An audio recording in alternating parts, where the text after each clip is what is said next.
제2장.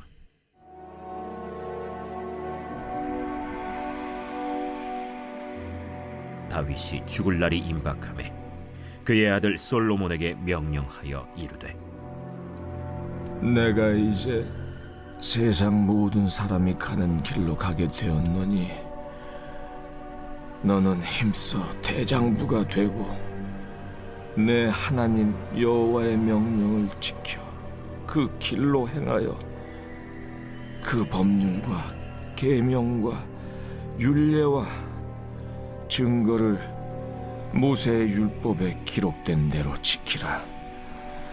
그리하면 내가 무엇을 하든지 어디로 가든지 형통할지라.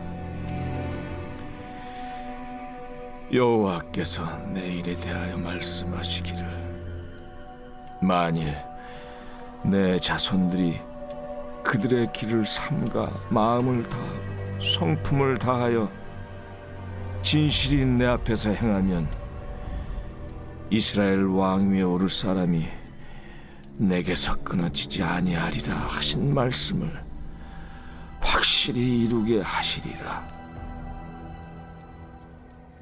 스루야의 아들 요압이 내게 행한 일, 곧 이스라엘 군대 두 사령관 넬의 아들 아브넬과 예델의 아들 아마사에게 행한 일을 내가 알거니와, 그가 그들을 죽여 태평시대에 전쟁의 피를 흘리고 전쟁의 피를 자기의 허리에 띤 띠와 발에 신은 신에 묻혔으니 내 지혜대로 행하여 그의 백발이 평안히 스올에 내려가지 못하게 하라.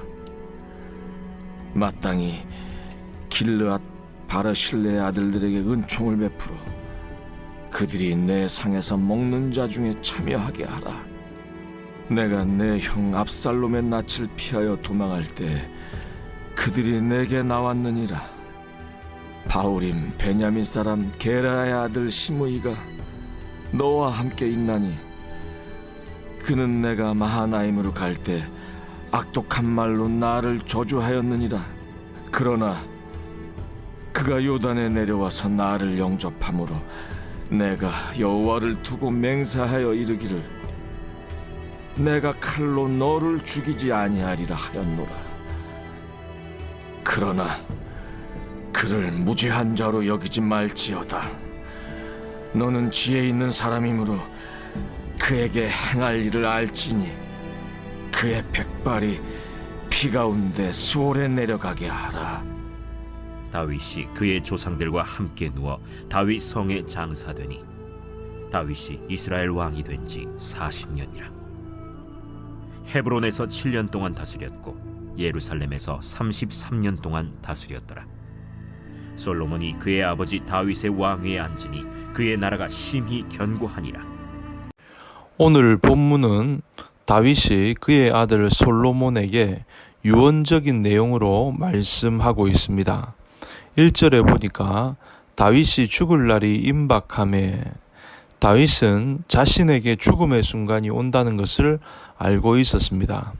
그래서 2절에 다윗이 이렇게 말합니다. 내가 이제 세상 모든 사람이 가는 길로 가게 되었노니, 위대한 하나님의 사람 다윗에게도 죽음의 순간이 찾아온 것입니다. 그런데 다윗은 자신에게 성큼 다가온 죽음의 순간을 부정하지 않았습니다. 자신의 인생 가운데 다가온 죽음을 억울해하지도 않았습니다. 초연함을 넘어 아주 당당하게 맞이하고 있습니다. 그래서 뭐라고 이야기합니까? 내가 이제 이 세상 모든 사람이 가는 길로 가게 되었다. 그리고는 사랑하는 아들 솔로몬에게 유언적인 말을 합니다. 그러면 하나님의 사람 다윗이 그의 아들 솔로몬에게 한 유언적인 말은 무엇일까요? 너는 힘써 대장부가 되라는 것입니다.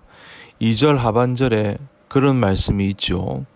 사실 솔로몬은 아버지를 이어서 이제 왕이 되었습니다.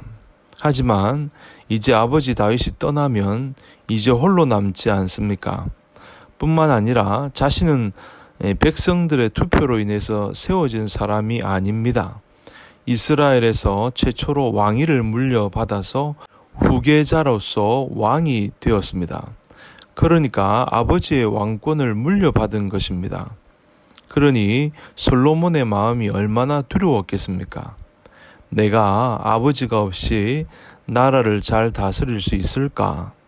백성들은 내 말을 잘 듣고 따라올 수 있을까? 이웃나라가 쳐들어오면 어떻게 하지? 백성들 가운데 반역하는 자가 있으면 어떻게 하지? 이런 온갖 두려움이 있었겠죠. 이것을 익히 알고 있었던 다윗은 이 땅을 떠나면서 솔로몬에게 이렇게 말합니다. 너는 힘써 대장부가 되라. 이 말은 다른 말로 말하면 강하고 담대한 자가 되라는 것입니다. 그러면 다윗은 왜 많고 많은 유언 중에 이런 유언을 했을까요? 그것은 믿음의 선배들이 그와 같은 모습을 보여주었기 때문입니다. 모세가 이 세상을 떠나면서 후계자인 여호수아에게 무엇이라 했습니까? 신명기 31장 7절에 보니까 모세가 여호수아를 불러 온 이스라엘의 목전에서 그에게 이르되 너는 강하고 담대하라. 왜 모세는 여호수아에게 강하고 담대하라고 했을까요? 왜 다윗은 아들 솔로몬에게 힘써 대장부가 되라고 했을까요?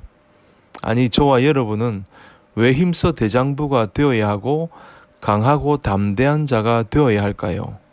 그 이유가 무엇입니까? 그 이유는 우리의 삶이 영적인 전쟁이기 때문입니다. 이것을 뒷받침하는 말이 있죠. 모세가 여호수아에게 강하고 담대하라 이런 유언을 하지 않습니까? 그러면서 왜 강하고 담대해야 하는 그 이유를 말하고 있습니다. 신명기 31장 7절 하반절입니다. 너는 강하고 담대하라. 너는 백성을 거느리고 여호와께서 그들의 조상에게 주리라고 맹세하신 땅에 들어가서 그들에게 그 땅을 차지하게 하리라. 왜 여호수아가 강하고 담대한 자가 되어야 하는가? 그 이유를 이렇게 말하고 있지 않습니까? 너는 이제 가나안 땅에 들어가서 가나안의 원주민을 몰아내고 그 영적인 전쟁을 통해서 그 땅을 차지해야 하기 때문이죠. 가나안의 원주민을 몰아내는 영적인 전쟁을 해야 하기 때문에 너는 강하고 담대한 자가 되어야 한다는 것입니다. 그와 마찬가지로 왜 하나님의 사람 다윗이 그 아들 솔로몬에게 대장부가 되어라 라고 말하고 있습니까? 왜 강하고 담대한 자가 되어라고 말하고 있습니까? 솔로몬의 삶 역시 앞으로의 삶이 영적 전쟁이기 때문입니다. 다윗은 누구보다도 전쟁을 많이 치른 사람입니다.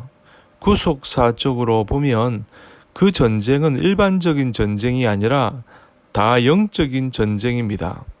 그래서 다윗은 누구보다도 두려워 떠는 자는 영적인 전쟁을 치를 수가 없다는 것을 알았습니다. 여러분, 누가 전쟁을 치를 수 있습니까? 누가 전쟁에서 승리할 수 있나요? 강하고 담대한 자가 전쟁을 치를 수 있고 승리할 수 있습니다. 그래서 하나님께서도 기드온의 300명의 용사를 선발하실 때에 가장 먼저 하신 일이 무엇입니까? 두려워 떠는 자는 돌아가라고 말씀하셨습니다. 두려움을 가진 자는 전쟁을 할 수 없다는 것이죠.